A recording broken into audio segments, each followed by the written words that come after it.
Alright, so we are going to be on the play, and the deck I played against apparently is going to be some type of Eldrazi / post deck where they can ramp up, play some Eldrazi's, play some big creatures, some Planeswalkers and stuff like that. First time playing against this person, so I had no idea what they were going to be on. I like this hand. I don't like the fact that there are 2 non-basics. I have my only 2 non-basics here, but I can pretty much shuffle those away. So I'm keeping this. I have Swords for creatures. I have Force of Will to counter something. Here I want to play Polluted Delta. Like I said, I don't know who I'm playing against, but yeah, we don't want to get wastelanded right away. Okay, pay your mana. And as expected, once you see Ancient Tomb, I think what let's see, did I actually I did not Brainstorm here. Jace is an easy pitch. Brainstorm is going to help filter my hand, so excuse me. Going to pitch Jace to that. And we are going to pass the turn. Okay, cool. Here I actually wanted to play Tundra in case I wasn't sure what this was. I actually thought it was going to be some like Moon Stompy or, you know, like Red Prison. So there was the possibility of like Rabble Master or something. So that is the reason why I played Tundra, in case they played a creature where I wanted to plow it. You know, or like a turn to, you know, something. In this case, it could have been a Thought Knot Seer. And now that's good because they're probably not doing anything else unless they have another Chalice. They didn't, so let's Brainstorm. Okay, so here, I didn't want this, and I didn't need an extra plow. I knew they were going to have creatures, but I wanted to get really aggressive with my Brainstorm, so I wanted to shuffle these away and then Brainstorm again. The reason I can do that is because the turn after I will have a shuffle effect with Stoneforge, and even though I see one card that I've already seen, it looks like Back to Basics is going to be obviously awesome against this deck. So Swords and Volk, so we're fetching right here. We are Brainstorming again. And even if I did get a Brainstorm there, I did get a Brainstorm. If I got a Back to Basics, I wouldn't mind, you know, nuking one of my lands. It's still going to be very powerful against a deck like this. Anyway, so here, one of these cards I'm going to be getting back, and I believe, let's see, or one of these cards I don't want. I think it's going to be either probably a land. I don't know. It's tough to say going back, or maybe it was Ponder. Okay, that's fine because I do have a Brainstorm, so. Yep, that makes sense. Brainstorm is better in this scenario because I can always Brainstorm in response to something. And I do have a fetch land, so that's that. Okay. Sure. And then they had double. Cool. That'll do. Alright, this is actually really good because now we have 2 planes if we need it. So I'm going to be playing Flooded Strand. I'm going to be doing nothing, as I normally do.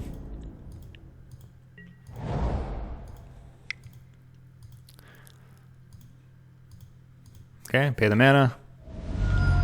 We have ways of dealing with that. That's fine. And I guess they wanted to get some action from this, so I certainly brought in Batterskull.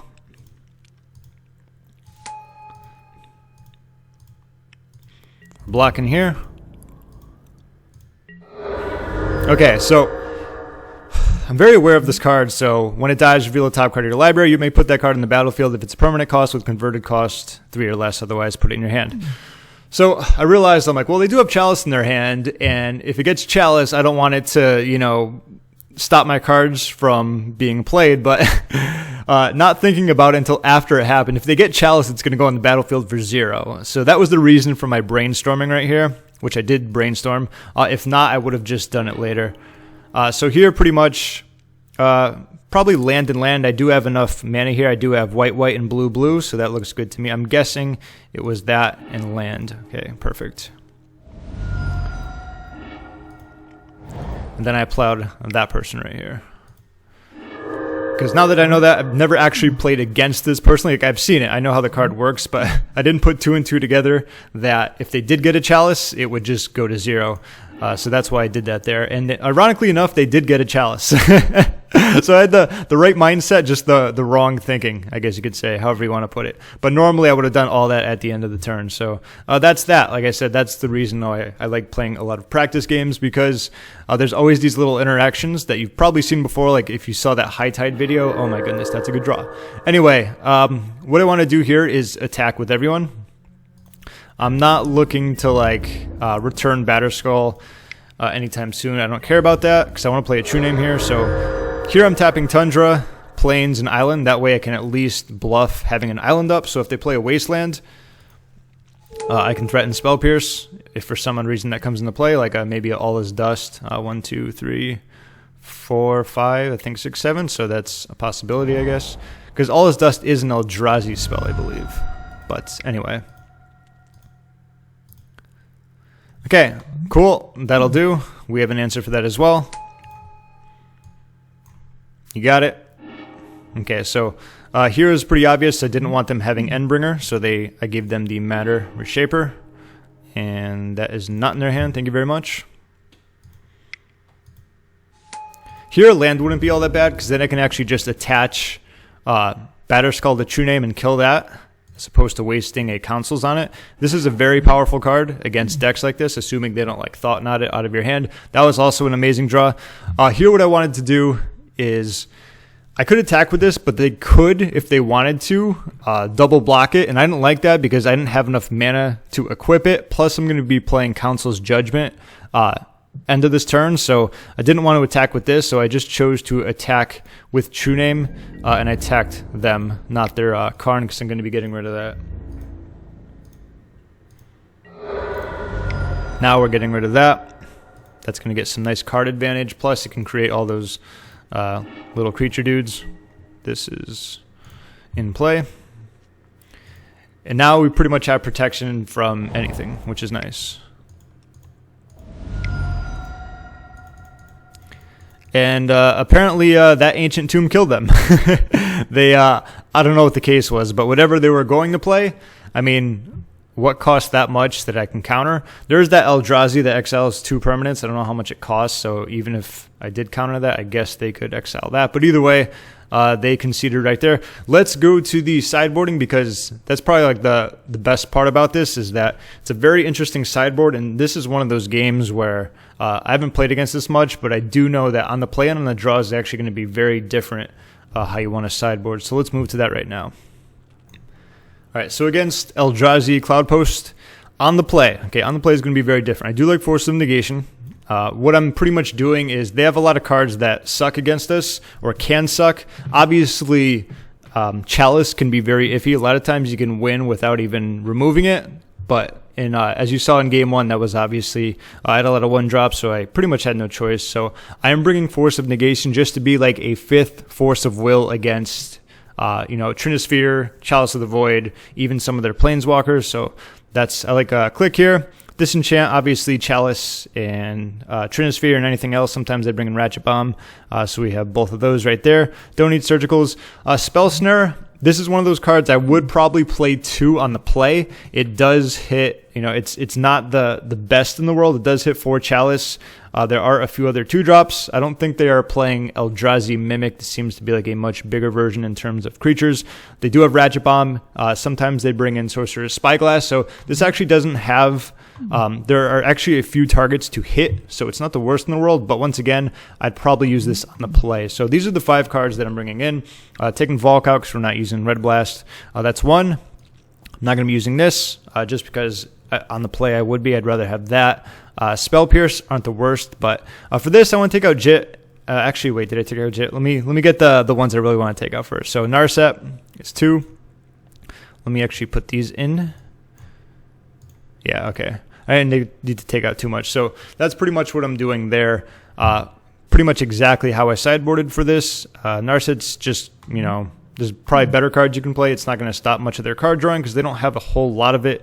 A singleton of Jace is great. Back to Basics is great. And once again, I have my 4 Force of Wills, and of course I have my 5th Force of Will, so to speak. That's going to be extra help. Spell Pierce is great as long as they don't Chalice first turn, but that's kind of what I'm getting help from with my 5 Force of Wills, and everything else looks pretty good. This isn't the greatest card in the world. I understand that, so that's something you could take out if you need more room, but aside from that, True Name is awesome against this. Back to Basics is awesome against this. Council's Judgment is awesome against this.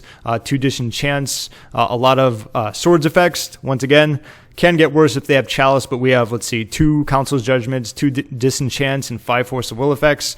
If they don't play it first turn, we will have Spell Pierce, and so on and so forth. So keep that in mind. If this was going to be on the play, you could use, 2 Spell Snares if you really wanted to. Like I said, it does hit a few things outside of Chalice, so that's going to be up to you and your playstyle. Maybe you could take out like a Jitte, and maybe if you want to take out a Jace, that's up to you once again. Jace is kind of... I don't know what the word is, iffy, but there's a lot of matches where you could keep him in, you could take him out. It's really going to be up to your playstyle, but that's exactly how I boarded for this game. So let's move to game number 2. All right, so we are going to be on the draw, and this hand is awesome. Seriously, it's got everything we need. First and foremost, there's an island to cast Brainstorm, and then turn 2, we have a fetch, so we can really sculpt our hand. We have a Swords in case they play any annoying creature. We have a Force of Will. We could pitch Snapcaster or Brainstorm, and then we have Backbreaking Back to Basics. As you saw in game number 1, they probably don't have many basic lands. This is a very easy keep. So even a first turn Chalice isn't the worst, and they're not going to be doing that anytime soon. That is a great start. That is what I like to see. So Island go.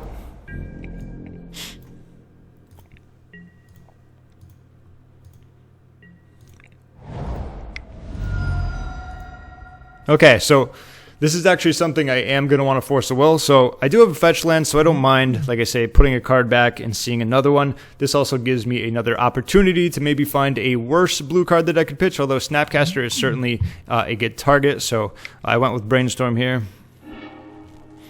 And a really solid hand so far. So let's see what we got. What do we want to put back? What do we want to pitch? So at this moment, what I'm going to be doing is pitching a Snapcaster to Force a Will, or that's going to be going that to counter this. So at this point, what I pretty much don't need is another Snapcaster, and probably either, it could really depend upon what I think Ponder is going to be a next good play. So Snapcaster, and then I could just put back like a land on top, or a Plow. Okay, or I could do the opposite. That's fine too. Here we go. Okay, so apparently I wanted to keep the Plow because, all right, so now here I wanted to Ponder. I do know that I had a Plow on top. I didn't want to shuffle because in case they played a creature, that's going to allow me to utilize Plow, so that's probably why I did it that way. It's funny, like I'll play it one way and then I'll come back and I'll like do it differently. Either way. So Council's Judgment is great. Polluted Delta is alright. I believe what I did here is Delta, Swords, or Councils, or Delta, Council, Sword, just in case they play like Thought Knots here. So Delta, forgot which one I did. Okay, it was Councils. So the only thing bad here is if they play a, what's it called? What's the word? Thought Knot. Okay, that's actually really good.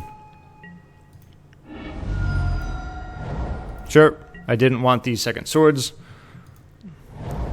That was a good draw too, by the way. We're going to fetch Plains here. And we're going to do what we normally do. Play back to basics. Sure. I have ways of removing that too, so...